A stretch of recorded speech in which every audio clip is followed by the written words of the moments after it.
Hey, what's going on? You know who it is. You know what it is.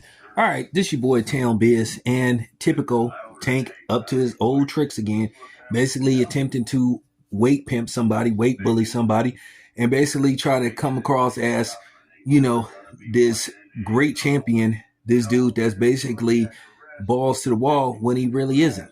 At the end of the day, Tank to me is starting to show that he really don't believe in himself because it appears, according to Robert Garcia, that Tank Davis wanted El Rayo to come in at 135 to challenge him for his 140-pound title. He basically wanted him to, basically drop 5 pounds and basically control the narrative and control the weight. But people sit up here and say Tank is a world beater and he's must-see TV. The must-see TV with a stipulation. So make that make sense. See, one thing about me, I'm consistent for the most part. There's some times where, I'm not consistent, but I try to be consistent. The thing is, if we're going to call Canelo out and other people for doing this stuff, then Tank needs to get the same criticism. So he wants to call himself being a 140 titleist, but he's making the title holder come in at a catchweight. And basically it appears that El Real told Tank Nim to go to hell. And I don't blame him. But Tank fans, they don't want to talk about this. They don't want to have these conversations. But then again, Tank has been proven to be a hypocrite because this is the same dude that told Devin Haney, is telling Devin Haney to get over what happened with Ryan Garcia. But this is the same dude that put it out there that Ryan Garcia was using, PEDs, or insinuated that Ryan Garcia was using PEDs. So it just goes to show you the hypocrisy of Tank. But we already know that Tank, isn't a very smart guy. We already know that Tank probably can't count to 100, forward or backwards. But nevertheless, that just goes to show you, the outside IQ of Tank versus the ring IQ of Tank. Because ring IQ does come down to instincts. And Tank got good instincts. I'll give him credit for that. But just because you have good instincts doesn't mean that you're a genius. And we all know that Tank isn't a genius. I don't think Tank has a career in broadcasting, and I don't think Tank is going to be a good podcaster neither. But, it is what it is. But people need to just keep it 100. People need to stay consistent. But the Tank Davis nut huggers are not going to keep it 100. But this is what you call a dirty tactic. When you constantly sit up here and try to control somebody's weight, you showing me that you really don't believe in yourself that much. At the same time, if you have to put PEDs in your system like Ryan Garcia did, it shows me that he didn't believe in himself that much. So, Tank and Ryan Garcia, they deserve each other. They're one of the same. The only difference is his skin tone.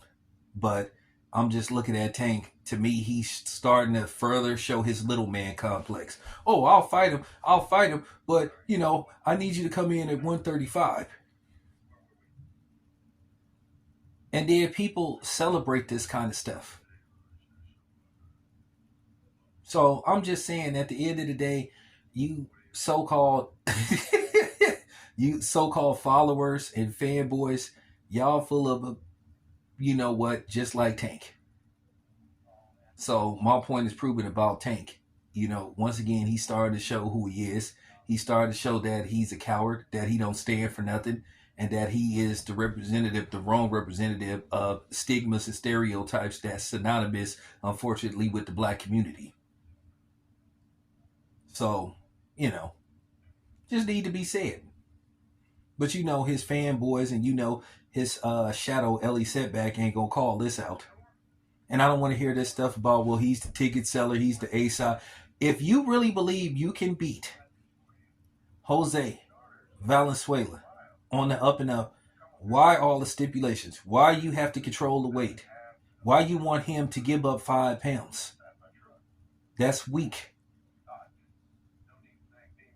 Nobody don't want to hear this stuff about superstars and all this kind of stuff. And don't bring up nobody else. We're talking about Tank. We're talking about him. What he's doing. So once again, Tank is showing me that he doesn't really have the confidence in himself as he wants to, you know, get himself to believe and his fans to believe. He's showing his fans that he's not that damn confident. Just need to be said. Now I know somebody's gonna watch this video and make all the excuses and try to say, "Oh, he's the A side. He's the A side. He has the right to do that." Well, if you want to fight somebody at a catchweight, then don't ask the person to put his title on the line because technically it's not a real title shot. Now Jose Venezuela agrees to fight him at 135. Then his title shouldn't be on the line, right? That's what I thought. So be quiet, people. You don't know what the hell you're talking about. You making fools of yourself. And we all know that these content creators are not going to say nothing either. You know, the ones that call themselves being this type of media, that type of media, we know they ain't going to say that. But I have the guts to say it. So that's real talk. Oh, and you super fake pro-black niggas don't come on here talk about, hey, Tim, hey, man, what you doing this take, man? You kind of cooning it. Well, you know what? Whatever, man. Like, I care what you Negroes think. Well, if I'm cooning, what the hell you think Tank is doing? This the same Tank that won't respond to Teofimo Lopez who act like he's scared. So once again, Tank is further showing me that he has a little man complex. But then again, you know, I understand because I seen Tank in person. Tank, you know, you know, my sneaker collection, you know, based off the, you know, the way I have them stacked is basically taller than Tank. So, you know, that need to be said. So I understand though. I understand. He ain't that much of a confident fighter. He is a facade. He's showing you that. Too bad I'm the only one that got the guts to say it. So there you have it. This your boy Town Biz. I am out.